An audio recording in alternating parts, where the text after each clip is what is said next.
Arrest లేకపోతే బహుశా media మొత్తానికి అదే ప్రధానమైనటువంటి చర్చనీయాంశంగా ఉండేది.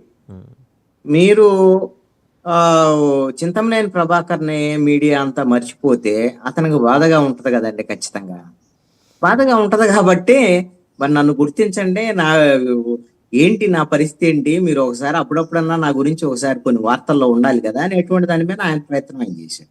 నిన్న ఆయన ప్రెస్ మీట్ కూడా చూశానండి. ఘటన జరిగిన తర్వాత జరిగినటువంటి పరిణామాలు ఇవన్నీ. ఘటన జరిగిన రోజేమో అర్ధరాత్రి మీడియాలో, మొత్తం సోషల్ మీడియాలో తెలుగుదేశం పార్టీ వాళ్ళు చింతమనేని ప్రభాకర్ మీద హత్యాయత్నము, ఆయన సెక్యూరిటీ నుంచి తుపాకులు లాక్కొని కాల్ చేయాలనేటువంటి ప్రయత్నము, దాడికి ప్రయత్నము, అబ్బాయి చౌదరి, ఇలాంటివన్నీ కూడా చాలా చాలా సోషల్ మీడియాలో బాగా నడిచినాయి. అయితే నిన్న చింతమనేని ప్రభాకర్ ప్రెస్ మీట్ పెట్టి చెప్పింది ఏంటంటే, అబ్బాయి చౌదరి పెళ్లికి వచ్చినటువంటి నేపథ్యంలో వాళ్ళ కారు అడ్డం ఉందని వాళ్ళ కారు డ్రైవర్ని నేను తిట్టిన మాట వాస్తవం అని చెప్పాడు.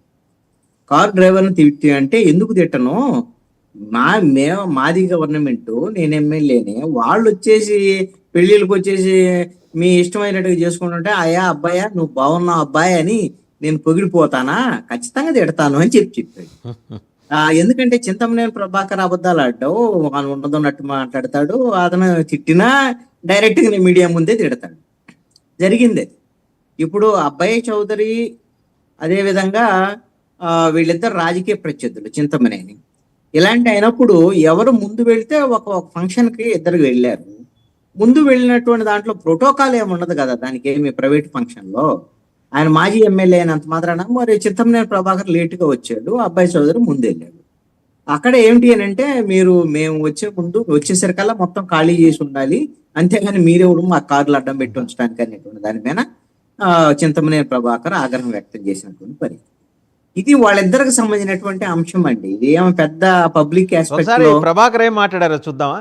మీరు అన్నారు కదా, ఒకసారి చూద్దాం. ఆయన బుక్ అంటే వాళ్ళు ఏం చేశారో ఊరికి నేను నమోదు చేసుకున్నాను తప్ప వాళ్ళు చేసినటువంటి చర్యల్ని రెడ్ బుక్ ఇంప్లిమెంట్ అవుతుందని అనుకోవద్దు.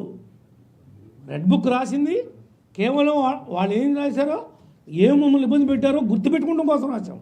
అది ఇంప్లిమెంట్ చేయాలంటే సగం మందిలోనే ఉండేవాడు. ఇప్పటికే ఎక్కడికక్కడ అరే పాదయాత్ర చేస్తుంటే రానివ్వా, అమరావతి రైతులు వస్తుంటే అమరావతి రైతులను అడ్డుకుంటారా? వాళ్ళు ఏం చేశారు? భూమి ఇచ్చి ఏం నిర్ణయం చేశారు? వాళ్ళని పాదయాత్ర చేసుకునేవరా? అంటే స్వేచ్ఛ లేదా ఈ రాష్ట్రంలో? వైఎస్ఆర్ వాళ్ళకే కుట్టుకొచ్చిందా?